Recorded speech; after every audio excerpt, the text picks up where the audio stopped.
C'est vrai qu'après mes 6 ans, j'ai commencé à voir effectivement que quand ma mère était absente, mon père la trompait tout simplement. Il n'avait pas du tout de difficulté à séduire des femmes devant nous. Moi, j'avais pas trop confiance en mon père et finalement, j'avais pas non plus confiance en ma mère puisqu'elle non plus ne faisait confiance à personne. Donc voilà, je me suis un peu détachée de mes parents, mon frère et ma sœur et moi, on était un petit peu des âmes solitaires, donc on n'était pas non plus très proches les uns des autres. Et puis, je me suis aussi détachée de l'église vers l'adolescence, puisque finalement, on trouvait de secours nulle part.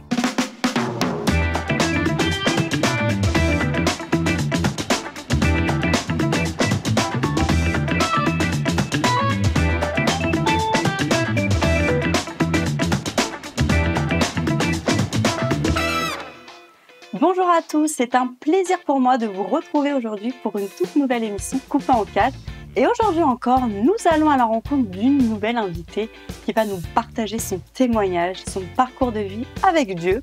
Et la femme que nous accueillons aujourd'hui a grandi dans une famille chrétienne, mais on peut dire une famille assez dysfonctionnelle, avec un père colérique, adultère. Elle perdra peu à peu confiance en la famille, mais aussi aux valeurs chrétiennes qui s'y accompagnent. Alors, comment a-t-elle réussi justement à trouver la joie et la paix pour créer aujourd'hui sa propre famille et justement être elle-même une source de bénédiction pour d'autres enfants et d'autres parents également? Eh bien, c'est ce qu'on va découvrir ensemble avec notre invitée Corinne Soarney. Bonjour Corinne. Bonjour Gladys. Comment vas-tu? Eh bien écoute, très bien. Très contente d'être avec toi aujourd'hui. Je suis très contente aussi.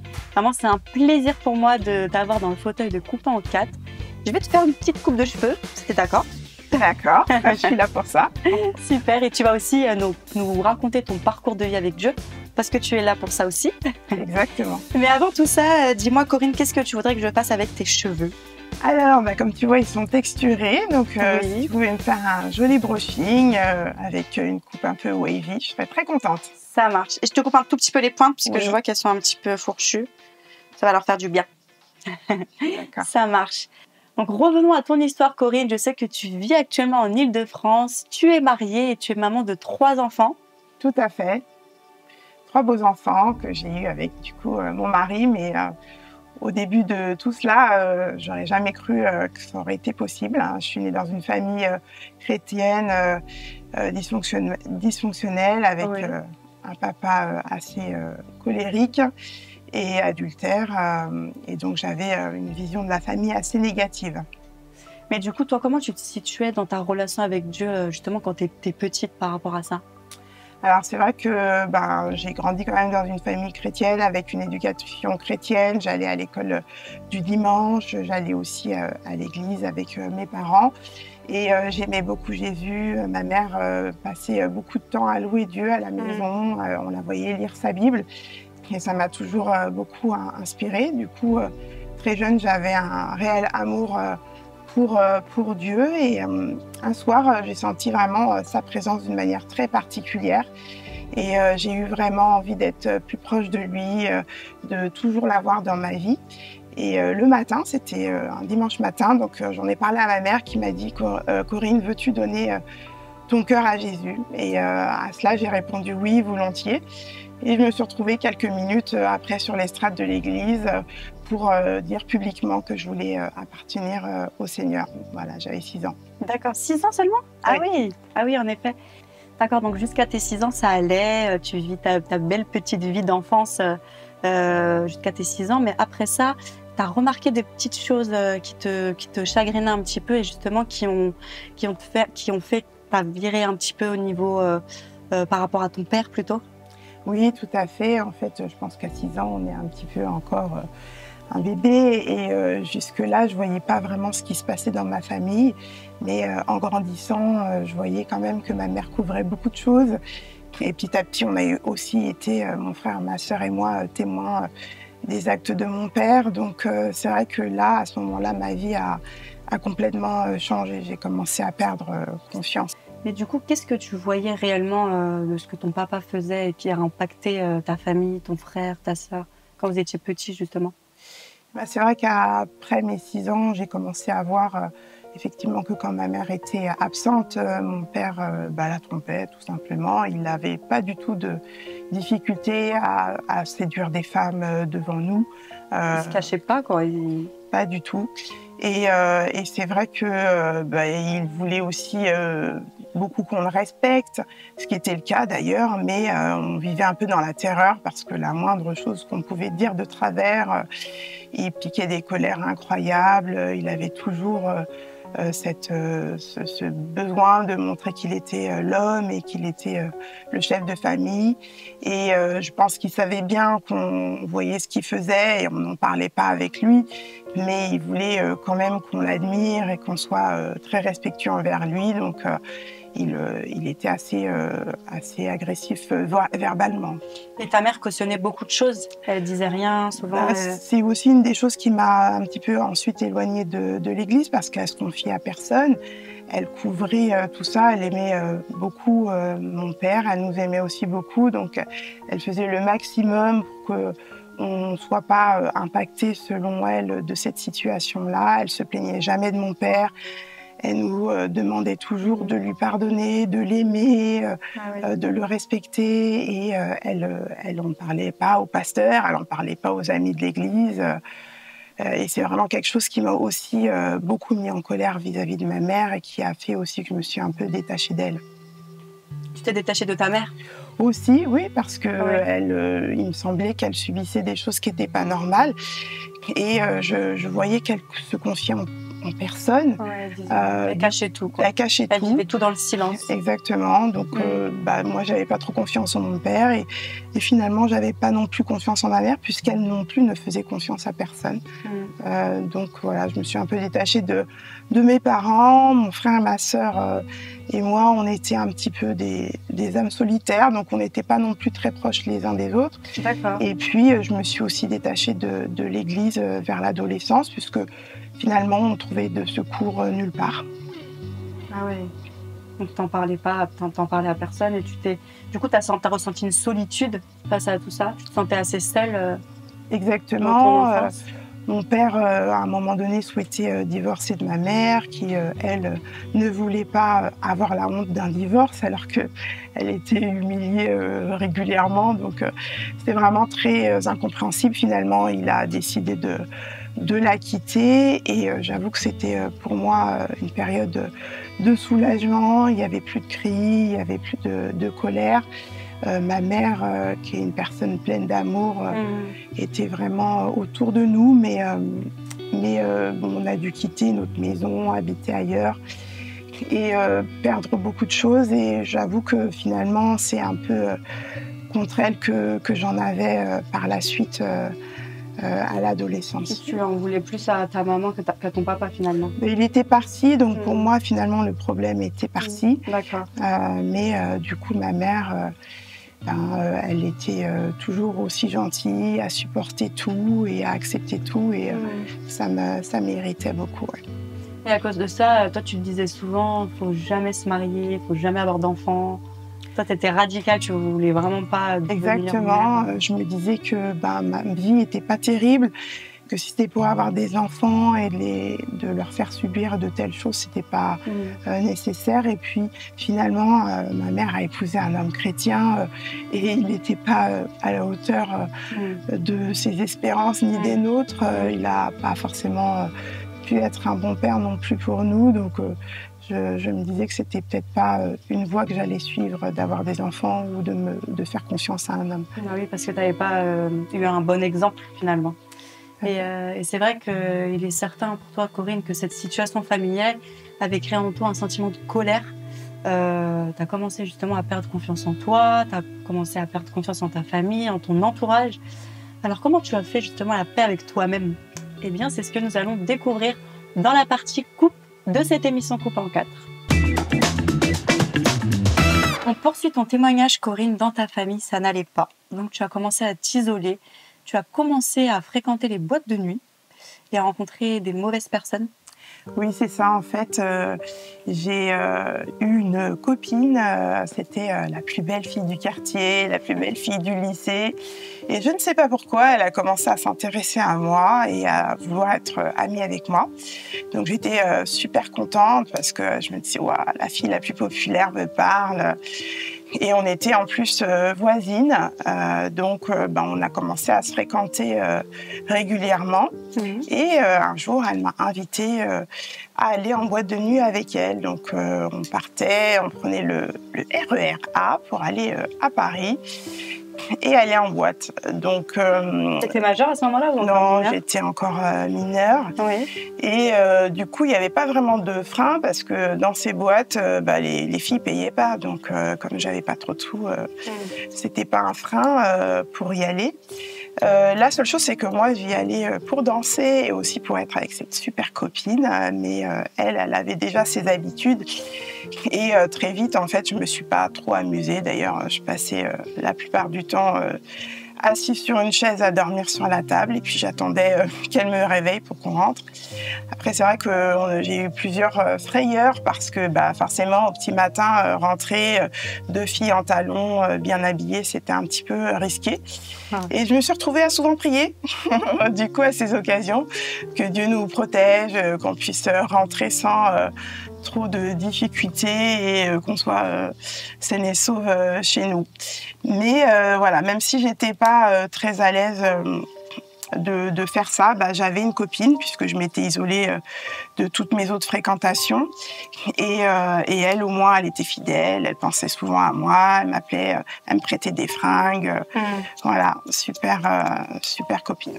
Et tes parents ne savaient pas du tout que tu allais en boîte à ce moment-là? Du coup, mon père nous avait quittés, donc ça l'intéressait pas. Ma mère, par contre, ne souhaitait pas que j'y aille. Et, elle essayait de me retenir en pleurant, mais je me sentais grande et j'avais pas envie d'écouter ses conseils.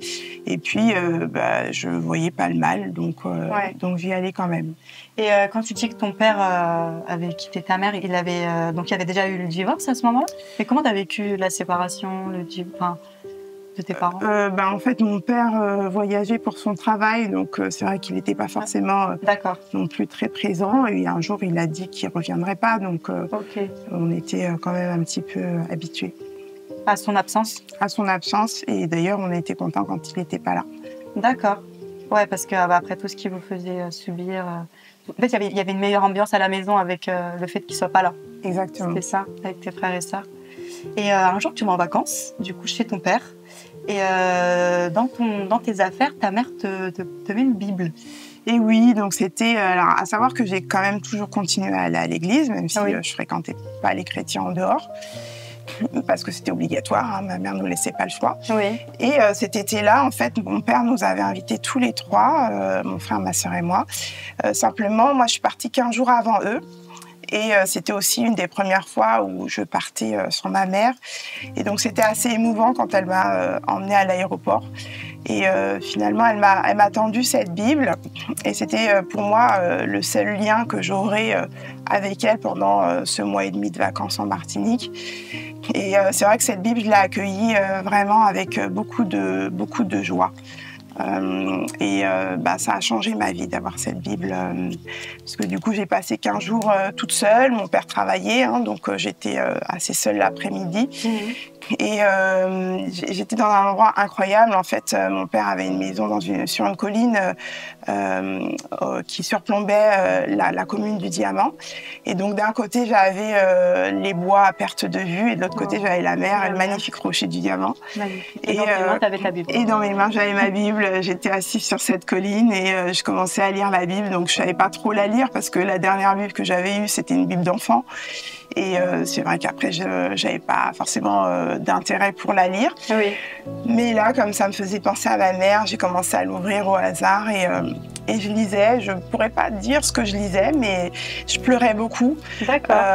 Je sentais une chaleur, de l'amour qui venait. Je prenais conscience de mon état. Je voyais mes parents, je voyais ma vie en fait défiler quand je lisais la Bible. Et je sentais que c'était pas fini pour moi, qu'il y avait autre chose. J'ai vraiment à ce moment-là fait la paix avec ma mère, qui était finalement une femme pleine d'amour, à qui je reprochais son amour, mais finalement c'était quand même un trésor que Dieu me donnait. Je revoyais finalement aussi mon église qui m'avait toujours accueillie, même si je venais plus au groupe de jeunes et que je fréquentais pas les jeunes et que j'étais pas forcément très agréable. Je revoyais aussi mon père et j'avais de la compassion pour lui au final. Et je me disais que finalement, j'étais pas si seule que ça, que Jésus m'aimait. Et je me rappelle un copain qui m'avait dit que sa mère s'était convertie en observant la nature. Et là, elle était partout autour de moi et je comprenais ce que ça voulait dire. Et je me disais, ouais, Seigneur, t'es vraiment là. Et finalement, tu ne m'as pas abandonnée dans ma situation de vie. Tu ne m'as pas oubliée. Exact. Et au retour de tes vacances, tu as senti qu'il fallait du coup que tu coupes avec tes anciennes relations? Voilà, ma mère... radical pour toi? C'était pas vraiment une coupure, c'est juste que j'ai arrêté de fréquenter, de sortir en boîte. Et j'ai dû officiellement expliquer à mes amis pourquoi je souhaitais plus venir. Donc je leur ai dit que j'avais fait une expérience avec Jésus, que je voulais le suivre et que... Ils n'ont pas compris à ce moment-là? Étonnamment, je comprends maintenant pourquoi cette fille m'avait choisie, parce que finalement, elle a souhaité venir avec moi. Au groupe de jeunes, à l'église. Elle avait un petit copain à l'époque et même lui, il est venu plusieurs fois avec moi au groupe de jeunes. Et c'était assez extraordinaire que la situation se retourne comme ça. Comme quand on dit que Dieu ne fait pas les choses au hasard, c'est que c'est même dans les relations. Oui, tout à fait. Et alors que tu décides de t'engager avec Dieu, il te faudra prendre des positions assez radicales qui ne seront pas du tout faciles pour toi à exécuter. Et c'est ce que tu vas nous expliquer dans la séquence coiffage de cette émission coupée en 4. Surtout, ne bougez pas. Alors Corinne, nous en sommes à ce moment de ta vie où tu décides de suivre Jésus à 100%. Et c'est aussi à cet instant que tu prends conscience qu'il te faudra mettre un terme à une relation amoureuse. Oui, tout à fait. En fait, sur la période où du coup, j'étais très copine avec cette fameuse amie là dont je parlais. Oui. J'ai fait la connaissance d'un garçon que j'aimais beaucoup, aussi pour la satisfaction que ça me donnait d'avoir quelqu'un qui s'intéresse à moi. Et c'était une personne qui n'habitait pas dans le coin, donc je le voyais pas souvent. C'est une relation à distance. Voilà, c'est ça. Mais j'étais assez contente d'être intéressante pour quelqu'un et ça avait beaucoup fait de liens en fait intérieur, un besoin d'être avec cette personne. Ça t'a retrouvé confiance, t'as retrouvé confiance en toi? Non, parce que j'étais en fait, étonnamment, j'étais très malheureuse, pas parce qu'il était méchant avec moi, mais parce que je pense que c'était vraiment l'œuvre du Saint-Esprit qui me montrait que c'était pas la bonne personne. D'accord. Mais pour moi, je me disais que lui au moins il s'intéressait à moi et j'étais vraiment attachée à cette personne. D'accord, et puis quelques années plus tard, Dieu te bénit puisque tu fais une rencontre assez particulière avec un homme, et un homme qui deviendra ton mari par la suite. Exactement. Donc dans tous mes périples, en fait, il y avait toujours une fille là, à l'église qui me saluait et qui prenait soin de prendre de mes nouvelles et de savoir comment j'allais. Et cette personne, c'est aussi elle que j'ai retrouvée quand j'ai du coup fait la paix avec Dieu. C'est la première personne qui est venue vers moi et qui m'a invitée au groupe de jeunes. Et c'est à ce groupe de jeunes que j'ai invité mes copains non chrétiens d'ailleurs par la suite. Et du coup, entre-temps, j'avais fait mes études, j'étais partie vivre dans le Var. Et cette copine qui est médecin était très impliquée dans une mission qui s'appelle Jeunesse Ardente, où il y avait des camps chrétiens. Et de jeunes, ouais. Et elle m'a invitée à participer à un groupe de jeunes célibataires. Ok. Un été, donc j'avais vraiment pas envie d'y aller parce que je voulais pas me marier. Donc je voyais pas l'intérêt d'être là, et puis je me disais que j'allais voir des gens déprimés et qui avaient pas de joie de vivre, qui pensaient que le mariage seul pouvait les rendre heureux. Donc j'étais vraiment pas enchantée. Mais comme j'habitais dans le Var et que je la voyais pas souvent, j'ai accepté son invitation. D'accord. Et je me suis libérée pour pouvoir y aller. À ce moment-là, tu avais quel âge? 30 ans? J'avais 25 ou 26 ans. D'accord, je sais plus. Ok. Voilà. Et donc, du coup, premier camp de jeunes célibataires et je rencontre un jeune homme qui m'a tout de suite interpellée parce qu'il était différent des autres. Et aussi, je suis quelqu'un d'assez... j'aime bien donner le change en public. J'ai du mal à montrer vraiment ce que je pense ou mes sentiments. Et lui, il voyait dans mon jeu. Et il me taquinait en me disant des choses qui allaient droit dans mon cœur parce que il voyait vraiment comment j'étais. Donc j'étais pas amoureuse de lui, mais simplement j'étais interpellée en me disant comment ça se fait qu'il sait comment je suis, qu'il arrive à avoir mon cœur. Pourtant je fais le maximum pour bien le camoufler et pour que personne n'y entre. Ouais, tu te protégeais, tu te préservais. Tout à fait. Donc, on a quand même eu à la fin du camp la liste des numéros de téléphone de chaque personne. Et moi, je suis redescendue dans le sud et lui, il était en région parisienne, en Seine-et-Marne. Donc, il est retourné chez lui et puis c'est tout pendant un certain temps. Mais bon, comme je pensais quand même un petit peu à lui, je me suis dit que j'allais quand même essayer de le contacter, de lui téléphoner. Et c'est ce qui s'est passé. Et puis, de fil en aiguille, je suis revenue en région parisienne, on s'est fiancés et on s'est mariés. Wow. Toi qui voulais pas du tout te marier de base. Tout à fait. Mais du coup, comment tu as vécu les choses? Il y a eu des grands défis quand même finalement dans cette relation. Oui, ou alors ça a été Dieu a fait grâce. Alors effectivement, on n'a pas pu se marier comme ça parce que moi j'avais quand même un certain bagage. C'est ça. Donc j'avais conscience que j'allais pas bien, mais comme j'habitais dans le sud, un peu loin des gens qui me connaissaient depuis petite, je donnais le change et personne ne voyait que j'étais pas forcément très bien dans ma peau. Mais quand je suis revenue en région parisienne et que on a décidé d'aller plus loin avec mon futur mari, j'ai quand même fait appel à plein de pasteurs. D'accord. Vous avez été accompagnée? Oui, on a été accompagnés pour un petit peu décharger. J'ai aussi fait une formation qui s'appelle Torrent de vie. Alors, elle s'adresse souvent à des personnes qui ont des problèmes d'identité sexuelle ou des relations assez particulières. Mais moi, j'avais un problème avec mon père et du coup, ça collait quand même.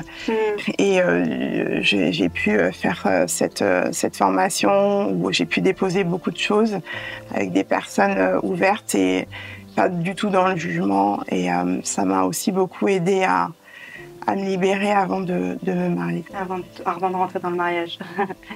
Et moi, quand je t'écoute, Corinne, je me dis, mais quel témoignage extraordinaire. C'est vrai qu'on ignore souvent la façon dont Dieu peut transformer notre vision des choses. Et t'en es la preuve vivante, parce qu'au départ, tu voulais pas du tout te marier, pas d'enfants. Aujourd'hui, t'es là avec 3 enfants. Donc ton témoignage nous démontre une fois de plus la grandeur de Dieu. Et ce qu'on aimerait savoir maintenant, Corinne, c'est quelle direction va prendre ta vie personnelle et professionnelle aussi. Eh bien, c'est ce que nous allons découvrir dans la partie finition de cette émission coupée en 4. On finalise tout doucement cette belle aventure coupée en 4 avec toi, Corinne. Aujourd'hui, tu t'es lancée dans la création d'accessoires et de la papeterie pour enfants. Oui, tout à fait. En fait, j'ai vraiment pris conscience à travers ma vie que l'impact des parents était très important dans la vie des enfants. Ce qui m'a ramenée aussi vers le Seigneur, c'est cette maman qui priait, qui lisait la Bible, qui nous racontait l'histoire de Jésus et qui nous aimait tant. Et du coup, j'ai essayé d'appliquer ça à ma vie de famille, à mes enfants, et puis aussi en m'impliquant dans l'église auprès d'enfants, et puis en m'impliquant auprès des copains, copines de mes enfants. Donc effectivement, je crée des petits carnets de prières, des tableaux de prières et tout un tas de papeteries, soit clairement qui annoncent le Seigneur, ou soit des choses qui encouragent de manière générale les enfants. C'est top, tu peux nous les montrer? Oui, là j'ai quelques exemples. C'est des petits carnets de prières pour les très petits enfants, pour qu'ils aient la possibilité d'inscrire en fait ce qu'ils vivent avec le Seigneur et qu'ils s'en rappellent. C'est un petit peu comme les autels que faisaient les Israélites à l'époque où du coup ils se rappelaient de ce que Jésus avait fait, de ce que Dieu avait fait. Et effectivement, les parents étaient en charge de rappeler cette histoire. Et c'est le but de ce petit carnet, qui est des souvenirs, que les enfants puissent vraiment se rappeler de ce que Dieu a fait et que les parents les accompagnent dans des prières qui sont vraiment basées sur la parole de Dieu. C'est génial, franchement. Et puis les autres, il y a un livre aussi que j'ai vu. Oui, là c'est pour les un peu plus grands. Et puis il y a plein d'autres modèles. Il y a un petit comme ça. Et du coup, Corinne, comment on peut se procurer tout ce que tu fais? Alors du coup, il y a certains de mes articles qui sont à la Maison de la Bible à Paris. Okay. J'ai eu aussi l'occasion de faire un corner à la CLC. Et j'ai également un site qui s'appelle Papier Tissu d'Asséna. D'Asséna, ça veut dire le D pour Dieu, le A pour mon mari qui s'appelle Arnaud. Et puis après, c'est les initiales des prénoms de mes enfants et du mien. Voilà. Ok, donc vous pouvez retrouver le site juste ici. Et d'un point de vue professionnel, tu travailles aujourd'hui dans le milieu de la prévention des risques? Oui, j'ai commencé ma carrière en tant qu'infirmière parce que j'avais vraiment à cœur de prendre soin des autres et c'est ce que vraiment Dieu a mis sur mon cœur. Et puis j'ai poursuivi en reprenant des études et là, je prends toujours soin des personnes, mais à travers la prévention des risques professionnels. Ah, c'est super, vraiment, tu es bénie. Merci beaucoup, toi aussi. Et vraiment, j'ai envie de dire que tu as trouvé le mode d'emploi de la parole de Dieu pour ta vie. Tu es aujourd'hui transformée par sa puissance et son amour pour toi. Et c'est beau, franchement, c'est vraiment beau de voir comment Dieu t'utilise pour bénir les personnes autour de toi au travers de ce que tu fais. Et ça y est, Corinne, je crois qu'il est temps de t'annoncer que tu vas bientôt te découvrir dans le miroir. Et par la même occasion, on aura aussi un précieux conseil que tu vas nous partager pour la toute dernière partie de cette émission coupée en 4. À tout de suite. Et bien voilà, Corinne, nous voici à présent à la toute dernière partie de cette émission. Tu vas pouvoir te découvrir. Est-ce que tu es prête? Oui, j'ai hâte. Allons-y pour le changement, la découverte du changement. C'est vraiment moi? Ça te fait bizarre, hein? Oui, très bizarre. Tu n'avais jamais eu de brushing auparavant? Non, jamais. Merci beaucoup, tu as fait un travail super. Avec plaisir, ça te va bien, hein? C'est gentil. Ça change. Alors, Corinne, à présent, on va s'adresser à présent à toutes les personnes qui nous regardent depuis le début de l'émission. Corinne, si tu avais un conseil à donner, quel serait ce conseil aujourd'hui? Eh bien, ce conseil serait semer des graines. Ma mère, elle a semé des graines dans ma vie, en m'emmenant à l'église, en priant pour moi, en louant le Seigneur, en m'offrant cette fameuse Bible. L'église aussi a semé des graines dans ma vie avec cette personne qui venait toujours me dire bonjour et qui s'inquiétait de savoir comment j'allais et qui finalement a été l'amie qui m'a aussi ramenée au groupe de jeunes et permis de rencontrer mon mari et qui est toujours une de mes meilleures amies. Donc même si vos enfants semblent s'éloigner, même si la vie est parfois difficile, toutes les graines que vous avez à cœur de semer dans la vie des autres, semez-les parce que ça pousse un moment et ça porte du fruit. Amen. Merci beaucoup pour ce conseil, Corinne. Et puis moi, le petit défi que j'ai à vous partager aujourd'hui, c'est de partager dans les commentaires ce que Dieu vous a mis à cœur de faire pour son œuvre. Tout comme Corinne, vraiment que ce soit de l'art ou alors faire des conférences ou l'édition d'un livre ou même bien un chant qui vous a inspiré, je vous invite à partager cela dans les commentaires sous la vidéo afin qu'on puisse voir l'œuvre de Dieu dans vos vies, afin que vous puissiez vous connaître. Et en tous les cas, Corinne, je te remercie pour ton passage dans notre émission. Vraiment, c'était un plaisir.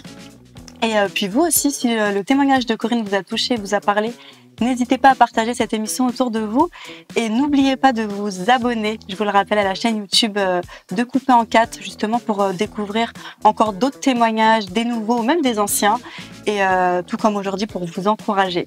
Puis bien sûr, je vous donne rendez-vous très bientôt pour une nouvelle émission Coupé en 4 avec un nouvel invité et un nouveau témoignage. À bientôt. À bientôt, merci Gladys. Avec plaisir.